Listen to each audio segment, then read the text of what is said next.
Okay, we're going to do a video walkthrough on the review for Unit 1. So in problem number 1, we see a diagram, and we also see a given piece of information that the cosine of angle B is the square root of 2 over 4. Let's take what we know about angle B from the diagram. So from the diagram, we know that the cosine of B is equal to the adjacent 3 over the hypotenuse C. But we were given that the cosine of B is equal to the ratio of the square root of 2 over 4. So those two quantities must be equal. I'm going to set them equal, and then I'm going to cross multiply. And now we can divide by the square root of 2, rationalize that result, and that's going to give us 12 square root of 2 over 2, which is 6 times the square root of 2. So we know that C is 6 times the square root of 2. There's one answer. And then we are trying to find B from there. Now we have two sides, and we find the remaining third side. So 3 squared plus B squared is equal to 6 times the square root of 2 squared. 3 squared is 9. 6 times the square root of 2 squared is 36 times 2, which is 72. And that gives us B squared is equal to, subtracting 9, that would be 63. And that's going to give us B as the square root of 63, and that simplifies to 3 times the square root of 7. All right, let's take a look at number 2, which is similar. So we have a piece of given information, and then we also have the information from the diagram. So from the diagram, tangent of angle P, we're looking at Q. So tangent of angle Q is the opposite, 2 times the square root of 7, over the adjacent, which is P. And we know that that's equal to 2 from the given information. So 2 times the square root of 7 over P is equal to 2. We can multiply both sides by P, divide by 2, and P is the square root of 7. Now we can use the Pythagorean theorem to find the remaining side. So 2 times the square root of 7 squared plus the square root of 7 squared is equal to r squared. That will give us 4 times 7 is 28, plus 7 is equal to r squared. So 35 is equal to r squared, and r is equal to the square root of 35. All right, in 3 through 6, we're going to use a trigonometric ratio that relates the side and angle measures, and then we're going to solve the equation, and we're going to leave it in calculator ready or exact form. So in number 1, we have angle that's a 28-degree angle in a right triangle, and we have its opposite side and its hypotenuse. So that means that we can write a sine ratio. Sine of 28 degrees is equal to opposite C over hypotenuse 5. Now we can multiply both sides by 5, and C is equal to 5 times the sine of 28 degrees. That's ready to put into a calculator. Of course, if we put it into a calculator, we're going to get a decimal answer, which we're going to round off, and now it will be approximate, right? So we're leaving it in exact form. All right, in 2, we have a 57-degree angle, and we have its opposite and adjacent sides, so we're going to write that using a tangent ratio. Tangent of 57 degrees is equal to the opposite 8 over the adjacent W. Let's multiply through by W. W times the tangent of 57 is equal to 8. And now divide by tangent of 57. W is equal to 8 divided by the tangent of 57 degrees. In number 3, we are looking for that missing angle. So we're going to also write a ratio. And this time we have an adjacent and a hypotenuse, so we'll use the cosine ratio. So the cosine of angle V is equal to the adjacent square root of 19 over the hypotenuse 6. And then that means that the measure of angle V is equal to the cosine inverse of the square root of 19 over 6. Make sure that you put that cosine inverse on the left side to use correct notation. If you don't use correct notation, the meaning is lost. All right, number 4, we have angle B, and we have an opposite and an adjacent, so we're going to use the tangent ratio. Tangent of angle B is equal to 7 divided by 4, and so the measure of angle B is equal to the tangent inverse of 7/4. And there's our exact form. Tangent inverse, cosine inverse are finding angle measures. All right, in number 7, we're finding the smallest angle measure in a 9, 40, 41 right triangle. I'm going to draw this. I'm going to try to draw it somewhat to scale. So 9, 40, and 41. So if we draw that with the 9 clearly marked as the shortest side, or the drawing to scale with that effect, then it's clear that the angle that we're talking about is right there opposite it. Let me go ahead and mark that angle with a measure x degrees. All right, so we can set up any trig ratio, your favorite one. My favorite one is sine, so I'm going to use sine. Sine of x is equal to the opposite over the hypotenuse. And so if we solve for x, that would be the inverse sine of 9 41sts. There are three equivalent answers there. You can use whichever one you want, your favorite trig ratio. Okay, so for number 8 and 9, we're going to use our special right triangles. So that means 30, 60, 90 triangle. I do know something about a 30, 60, 90 triangle. I'm going to draw one with the same orientation as the one in the picture. So any 30, 60, 90 triangle is similar to any other 30, 60, 90 triangle. And I'm just going to go ahead and label those side lengths.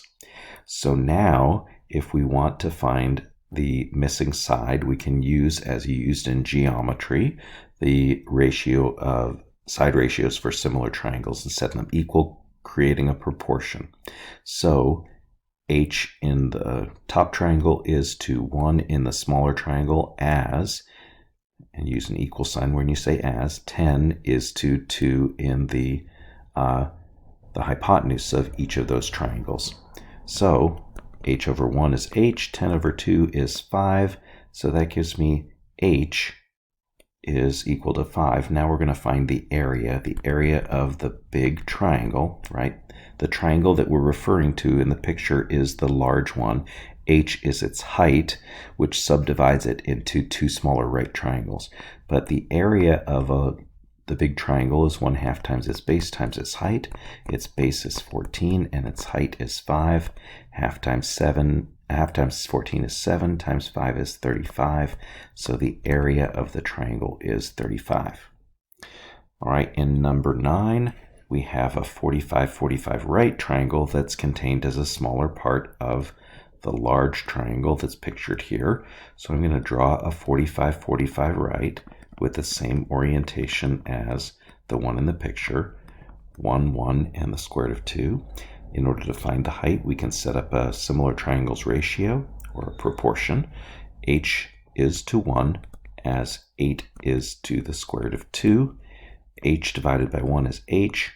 8 divided by the square root of 2 is 8 times the square root of 2 over 2, or 4 times the square root of 2. So there's our h. The area of the large triangle is 1/2 times base times height. And the base of this triangle is 9, and the height is 4 times the square root of 2. When we multiply all of these factors together, you can multiply in any order that you wish. 1/2 times 4 is 2, times 9 is 18, times the missing factor of the square root of 2. So a is equal to 18 times the square root of 2.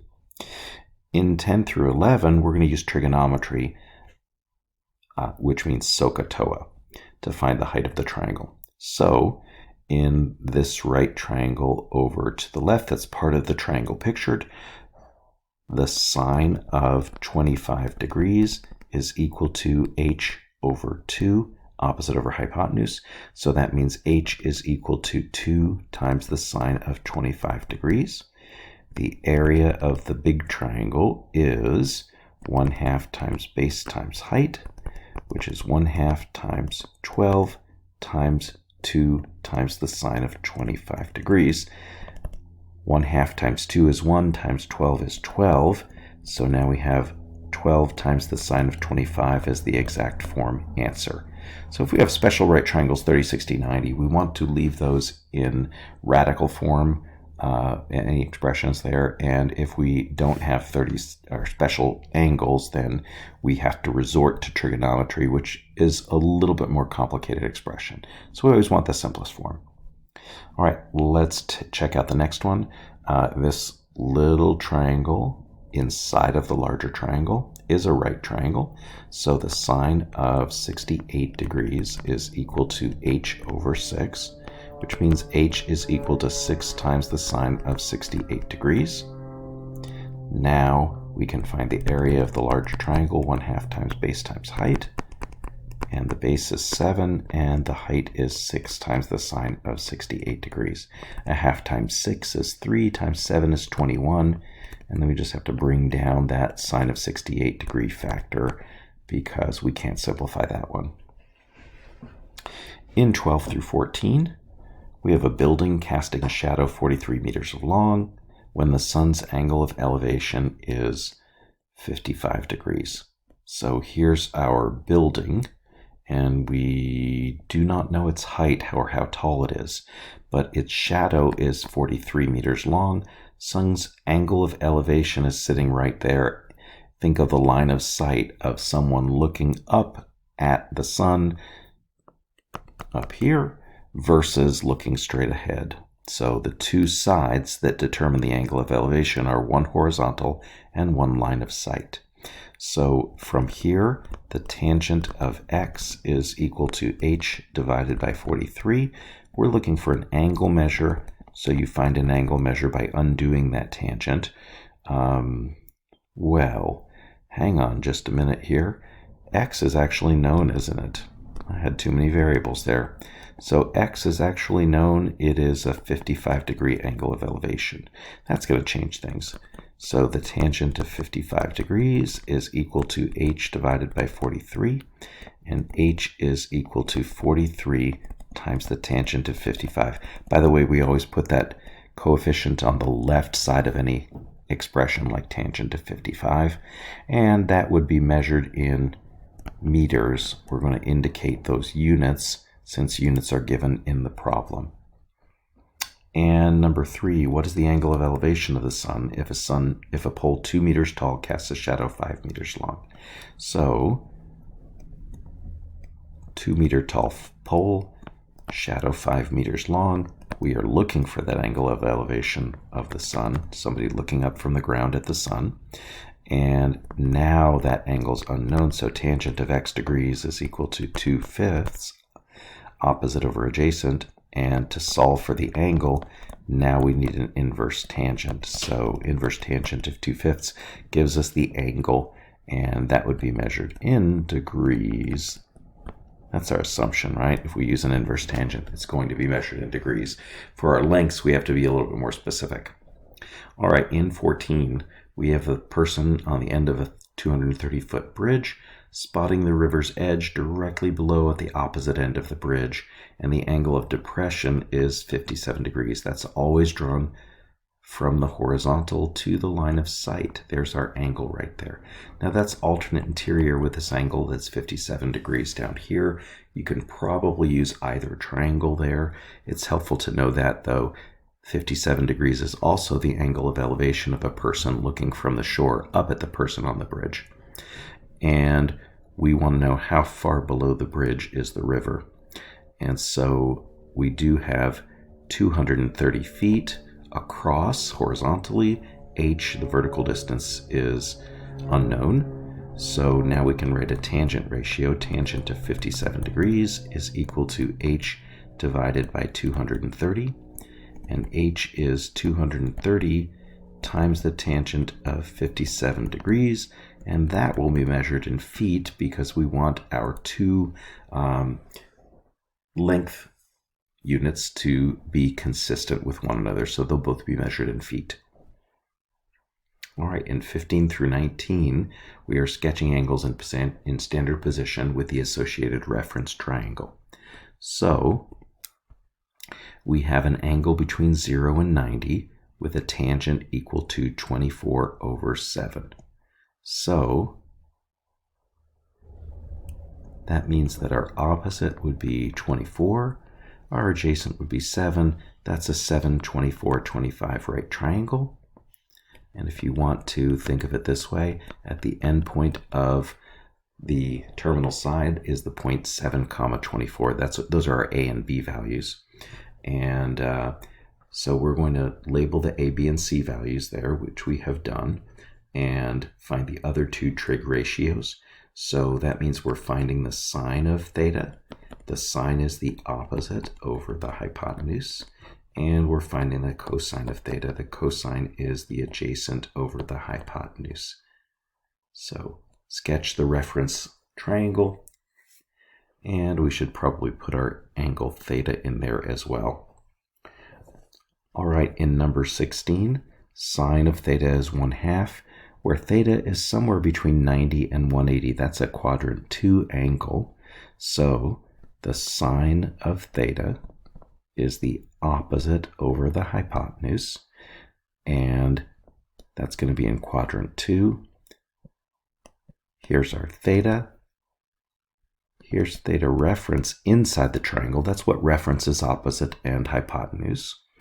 And our missing side, you can use 30, 60, 90 triangle knowledge, or you can just use Pythagorean theorem and find it. But we do have to take into account that that missing side has a negative length because it's directed to the left.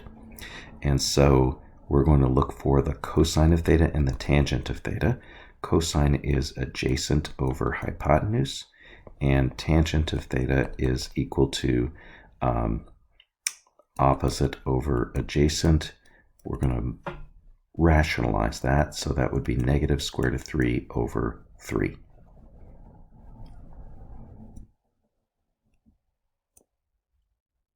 Always give your answers in rationalized form. All right, in 17, cosine of theta is equal to the square root of 5 over 3. And this time our angle is between 270 degrees and 360 degrees. So square root of 5 is a little shorter than 3. Not really necessarily have to draw this terribly accurately, but this will be a quadrant 4 angle. There's theta. There's the reference angle. And the cosine is the square root of 5 over 3. Now we can do the Pythagorean theorem to find the missing side. The square root of 5 squared plus b squared is equal to 3 squared. 5 plus b squared is equal to 9. So b squared is 4. And that means b is either going to be plus or minus 2. Since that side is directed downward, we'll choose the negative. And now we're going to find the sine of angle theta and also the tangent of angle theta. The sine is opposite over hypotenuse, so negative 2/3. And the tangent is opposite over adjacent, and we'll just need to rationalize that. That's 2 times the square root of 5 over 5. All right, let's take a look at number 18. Tangent of theta is equal to 3. I'm going to change that to a fraction, 3 over 1. And theta is somewhere between 180 and 270, which means it terminates in quadrant 3. So the tangent is 3 over 1. So my opposite side can be 3 and my adjacent side is 1. Wait a minute. Be very, very careful. Even though the tangent ratio is positive, it's because opposite and adjacent sides are both negative. Now let's use the Pythagorean theorem. negative 1 squared plus negative 3 squared is equal to c squared. 1 plus 9 is equal to c squared, and it looks like c is the square root of 10. And our angle, so I'm going to zoom in on this one just a little bit. Our angle is the angle that goes all the way from the positive x-axis to the terminal side, but theta reference, or reference angle, is the angle inside the triangle, which you can see differs from theta by a measure of 180 degrees. All right, let's go back to what we need to find, which are the sine and the cosine values. So sine of theta is equal to the opposite over the hypotenuse, which we need to rationalize. So that will be negative 3 times the square root of 10 over 10. There's 1. And then our second would be the cosine of angle theta is equal to the adjacent over the hypotenuse, which we need to rationalize is negative square root of 10 over 10, or divided by 10. For 19 through 24, we're going to use our special angles to draw an angle in standard position and its associated reference triangle, indicating the end point of the terminal side, and then find the values of all three of the trig ratios, indicating if a trig ratio is undefined. All right, in 19, we're looking at a 210 degree angle, so that will be a little bit more than 180. And it'll actually be 30 more than 180 because a 180 degree turn is a half turn, and we need to add 30 to that to get to 210. That's a 30, 60, 90 triangle, so our opposite will be negative 1, adjacent will be negative square root of 3, and the hypotenuse will be 2. And so from there, the sine is equal to negative a half, cosine is equal to negative the square root of 3 divided by 2, and the tangent is negative 1 divided by negative the square root of 3. That's positive, and we'll rationalize it, so that's positive square root of 3 over 3. For 20, we have a 315 degree angle. So for the 315 degree angle, that is going to locate us in quadrant 4, 315 degrees, and that leaves us 45 degrees left over to make a full rotation. So that's a 45-45 right triangle.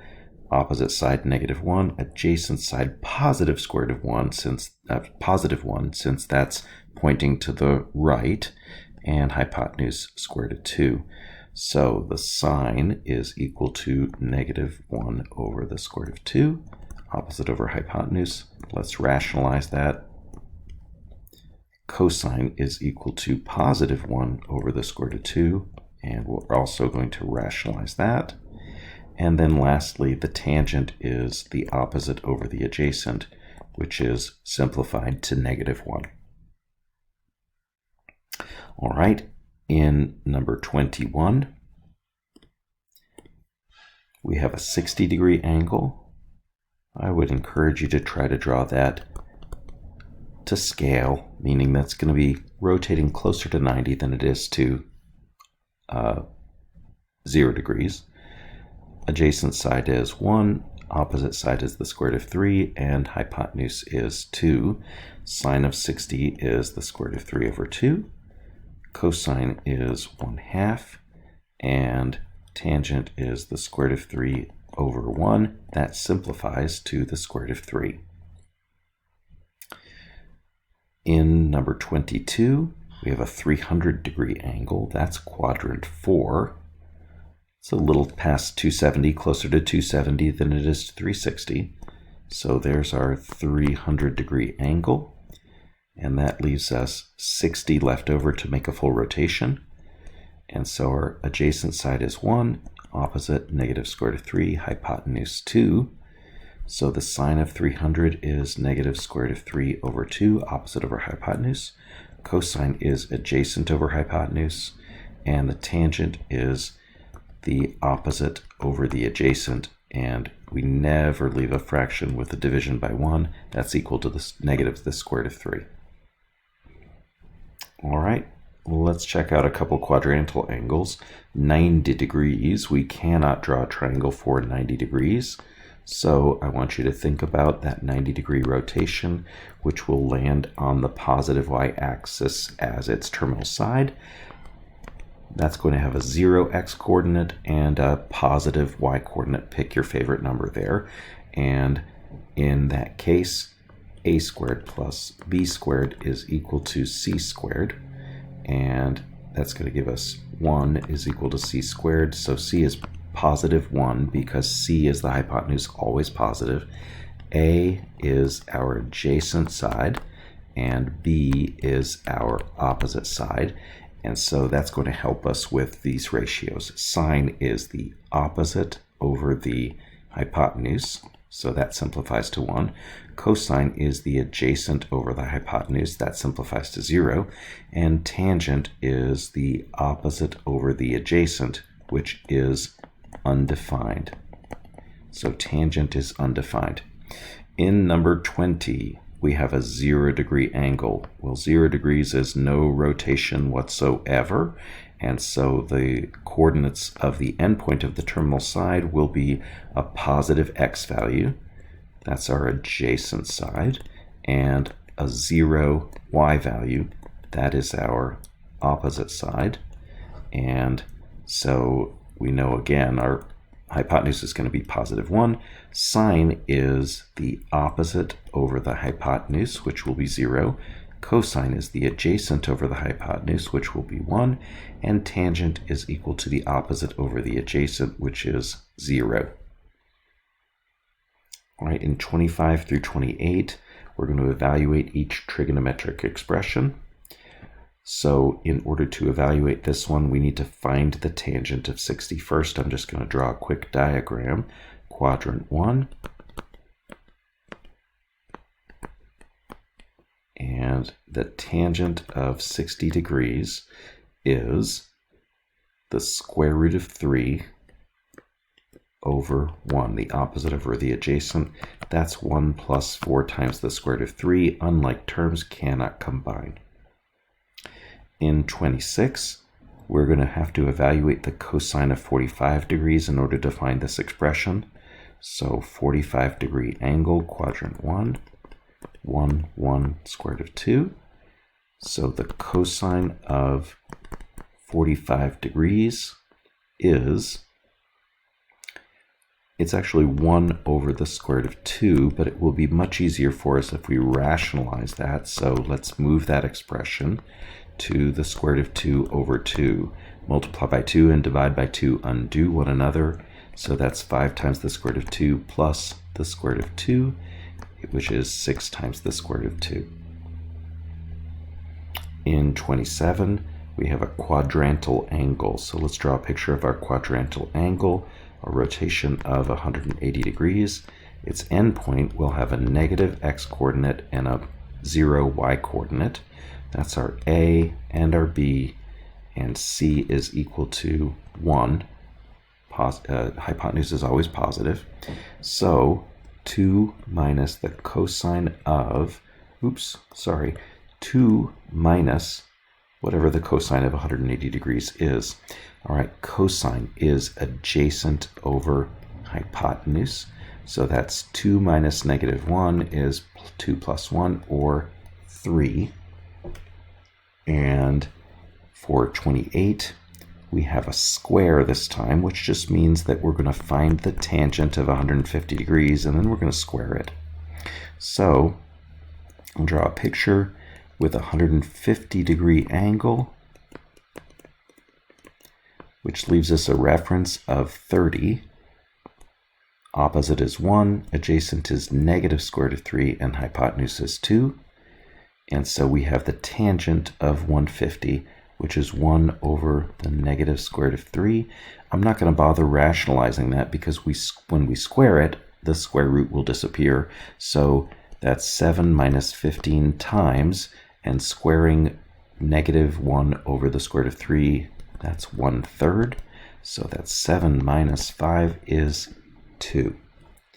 All right, last part of the assignment is solving equations where theta lies somewhere between 0 and 360. So we may have one solution, we may have multiple solutions.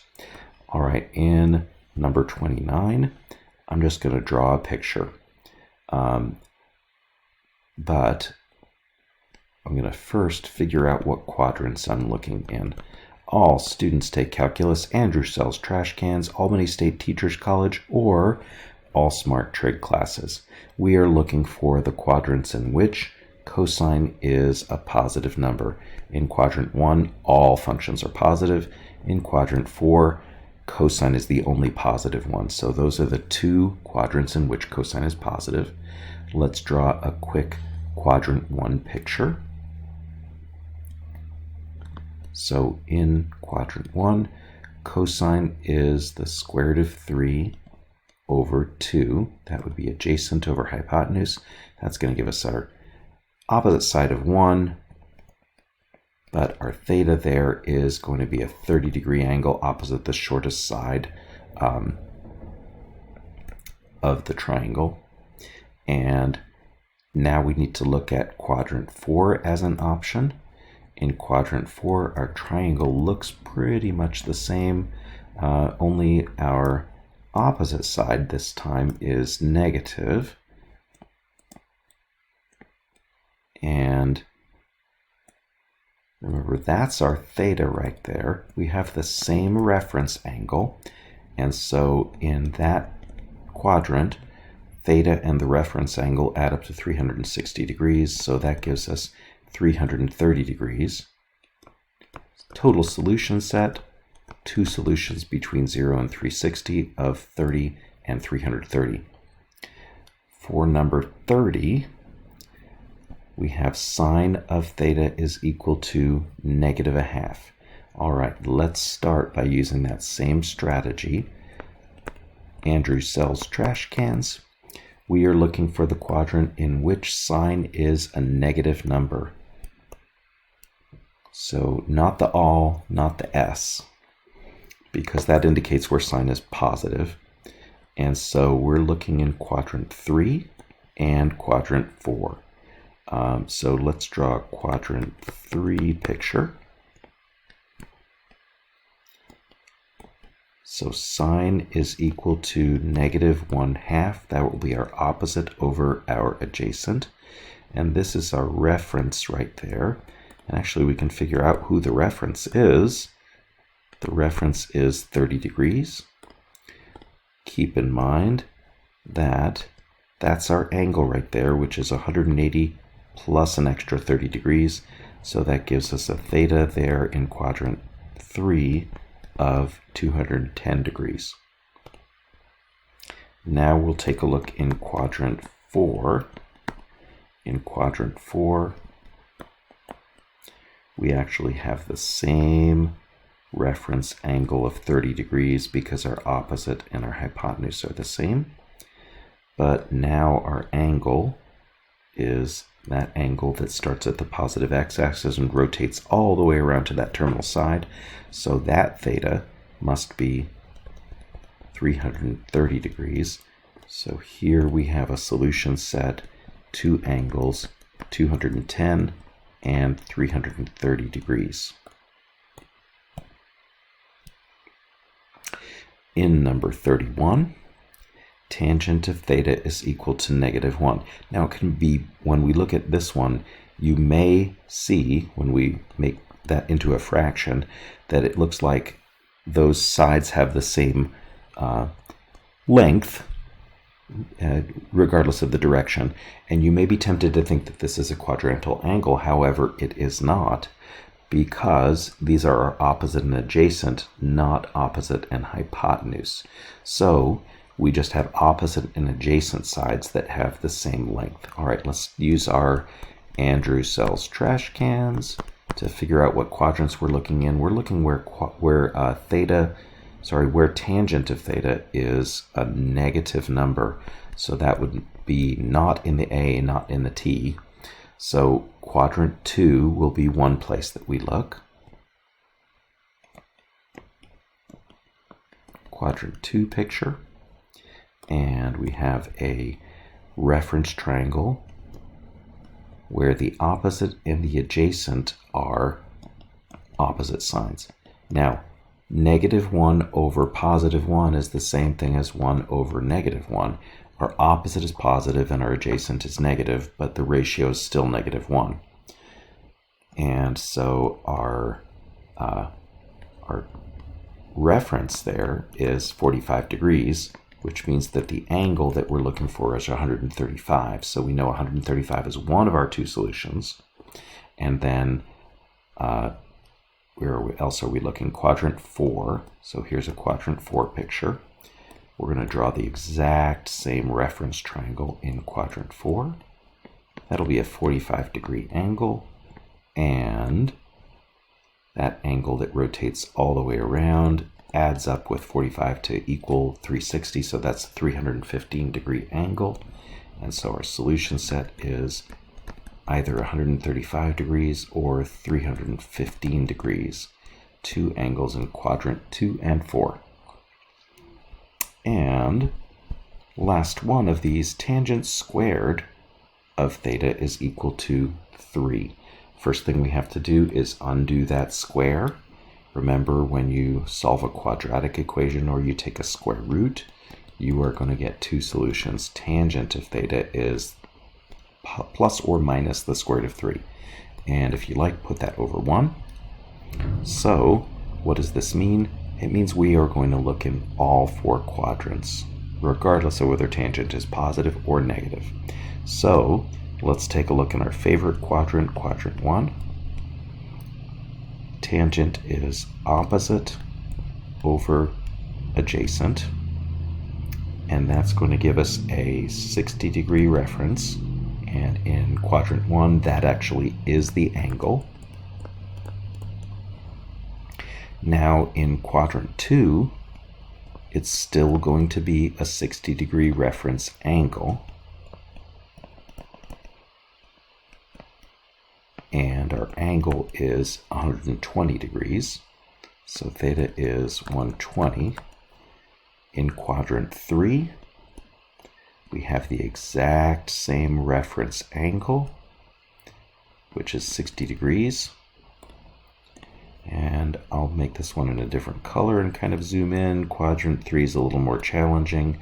That angle of rotation is 180 degrees, a half turn plus 60, which is 240 degrees. And then we have one last quadrant to draw. That will be quadrant 4. In quadrant 4, exact same reference angle.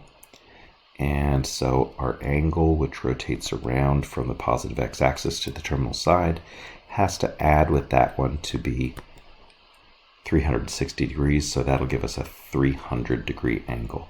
So solution set 60 degrees in quadrant 1, 120 in quadrant 2, 240 in quadrant 3, and 300 in quadrant 4.